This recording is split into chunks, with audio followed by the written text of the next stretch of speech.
All right, we're going to get into position for the dumbbell deadlift first, and then I will show you what the end position should look like at the bottom, and then we'll go over the actual movement.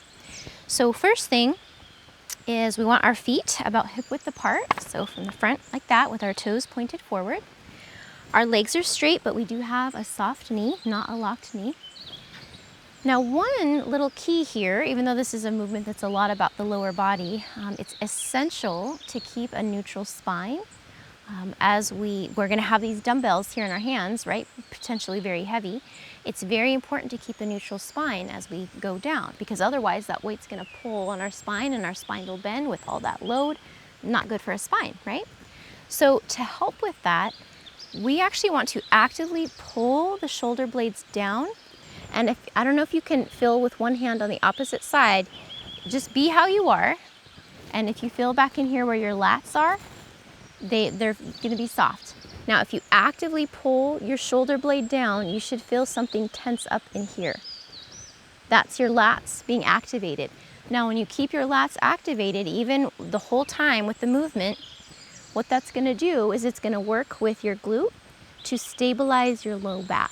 So with this particular movement, when you don't do it right and have the right muscles engaged, there's that potential for straining our low back and causing problems there, right? So by activating the lat muscles with the glutes and thinking about that the whole time, keeping those shoulder blades down even as we go down and back up, that's going to stabilize the low back, okay? So that's important.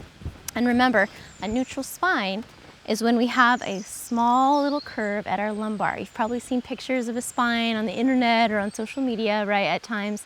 And there's just a small little curve inwards at the low back. So it's not a big, arching of the spine, but we also don't have a flat spine with our butt tucked, right? So when we're in a neutral spine position, just standing up in our everyday life, we want to pull those shoulder blades down and maintain that spine position as we hinge at the hips. So there's no bending of the spine during this movement at all, okay? So that just wanted to point that out as well. Now with your dumbbells, you're gonna hold one in each hand. The way that I like to do it is to have my palms facing my thighs with my hands in front of my thighs here, like this. Another way to do it would be at your sides. You can kind of try both and see what feels more comfortable to you. This is just preferable to me. So my palms are facing my thighs, hands just hang straight down. Our arms are pretty not involved in this movement. They're really just hanging there. They're just something to have the dumbbells attached to. So mostly just think about the shoulder blades staying pulled down and having your lats activated during the movement, but the arms are really kind of just dangling there, okay? So this is our starting position standing up. And with our neck here, we want to have it neutral as well, just looking straight ahead. But as we go down, which I'll show you in a second, we don't want to be bending our neck. Now, if I keep my eyes straight ahead, I find that I tend to end up bending my neck to keep my eyes where they are. So this is just a little trick that works for me. I prefer to keep my eyes a little bit downcast, and that helps me to make sure that my neck goes with the rest of my torso and doesn't bend. You see that? Like this. So that helps me there. Now in the bottom position, we're gonna be basically like this. So that neutral neck, eyes slightly downcast, and our shins fairly vertical. You can see that my weights here are about at mid-shin, if you can reach that low, and the shoulder blades are still pulled down versus kind of just relaxed, okay? So like that. So that's the top and bottom position. Let's go ahead and actually do the movement. So here we are, pull those shoulder blades down. To start, what you're going to do is hinge at the hips, which means that we're going to start having a crease at the hips by sending your butt back behind you. As you do that, your torso is going to move downwards, okay? And that's actually what we want. So, but we move down not by bending at the spine, but by bending at the hips. So the hip hinges first. Knees aren't really doing much yet, okay? So we're here, we're sending the butt back.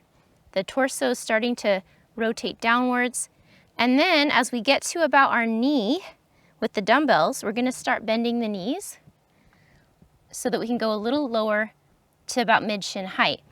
Now, I mentioned in our starting pointers that this knee bend part, it's very easy to start having the knees come forward. That would be kind of like this. And we don't want to do that. So really think about, as you bend the knees, keep the weight in your heels and in the arch of your foot, honestly, so you can kind of bring your toes up off the ground if you wanted to. Keep your weight on the back half of your feet, and that will help you to keep more of that vertical shin. And then to stand back up, okay? So let's do this again now. So pull the shoulder blades down, nice broad chest. We're gonna hinge at the hips, butts going back, knees aren't doing too much yet. Get to about the knee level, then start bending the knees, but try to keep a vertical shin so that we're not coming forward, remember, but just staying back here to mid shin height. And at this point, your hips should be higher than your knees, but lower than your shoulders. Then to stand back up, you're going to straighten the knees and the hips and just stand all the way back up. Okay, so let me just show you a couple, and then I've got a couple other things to share with you. Hinge at the hips to knees, stand back up.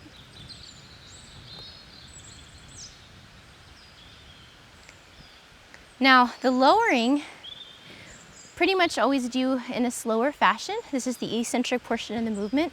The actual lift is when we stand back up, right? That's actually when we're using our muscles to come back up. So we slowly lower and then up. We can do a little faster. Again, these are those strong power muscles, so we can do that. Hi, I'm Razel. If you're a woman like myself in your over 40s, you know you should probably be doing resistance training, you're checking into it, but you're feeling kind of overwhelmed and intimidated because you don't know how to do proper form, you're worried about hurting yourself. I create in-depth tutorials that show you how to, really trying to break it down. In addition to that, over on my website, I also cover common mistakes and variations, ways to make the movement easier and more difficult. You know, everything's a progression. A lot of staying safe and not getting injured is just doing the movement at the right level for you until you get strong enough. If you like my style of teaching and you'd like to continue learning with me, come on over to my website at inspirefulwomen.com. Now, before we go any further, when we stand back up, there's a little mistake that I made for years that the physical therapist taught me, and I want to point it out because it's so easy to do, especially because most videos we watch, they tell us to squeeze our glutes at the top, right? Now, there's actually nothing wrong with squeezing the glutes at the top, and we can do that. The problem is, for me, I didn't, know a ton about the body. And so when I would squeeze my glutes, I would basically just kind of squeeze and tighten everything in this whole region. I didn't really know how to differentiate between my pelvis and my butt and all that stuff, So what can happen is when we stand back up, and if we just squeeze everything, do you see how actually my whole pelvis is like, this is called a posterior tilt. It's when your pelvis is straight up and down, and then you squeeze and tilt it like this, so that your pubic bone is starting to angle that way, right? This is actually what we don't want. I did that for years, and that's just not a healthy thing. We're flattening our low back. So that's not what we want. So for now, it's actually better to not worry about squeezing the glutes at the top, but instead just to go down and come back up and straighten the legs. The glutes are working, even if you don't squeeze them at the top. Like, that's one of the only ways you're getting from here with weight back up. Like, they have to help you. So they will be working.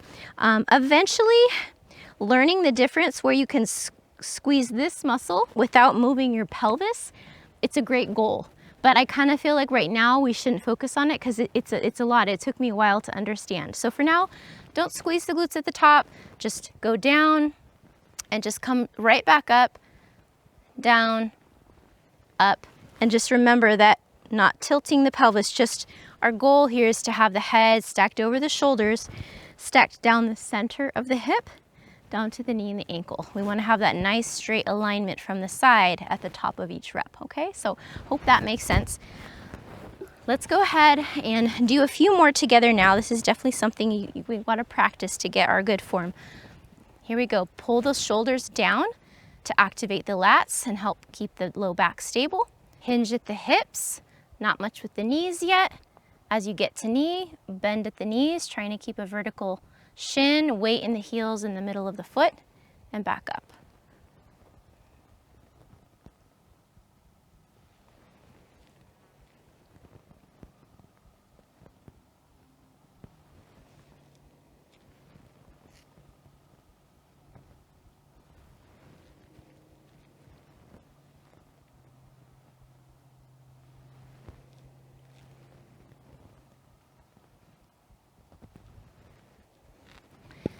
Now I don't know if it'll help too much, but I am going to do a few from the front, just in case you see something else helpful.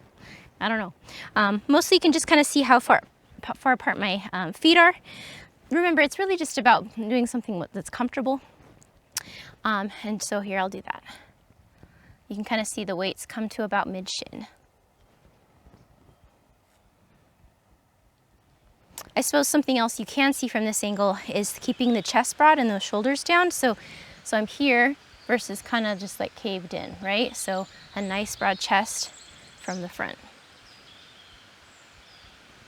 Now, if you find as you're doing the dumbbell deadlift that you are really feeling more of like your quads and your hip flexors, like if that's where you feel the muscle activation most, like that's what's burning and that's what's like, you know, that's where you're feeling it. Just a little troubleshooting thing here. Remember to think about where your weight is and really try to think about shifting your weight towards the back of you, your weight in your heels and mid-arch, and that as you lower, same thing, make sure your weight's not shifting forward, because when your knees come forward, then that is gonna make it more quad. And so as you come down, just make sure that your weight's not shifting forward like this, but instead really keep, you know, even as the knees bend, just really think about continuing to move back. And that should make it so that now you really are feeling it a lot more back here. Thanks for being with me today, ladies. Once again, I'm Rizal, and if you are a woman in your over 40s like myself, and you'd like to do full-length workouts utilizing these exercises I've been teaching, I create those as well.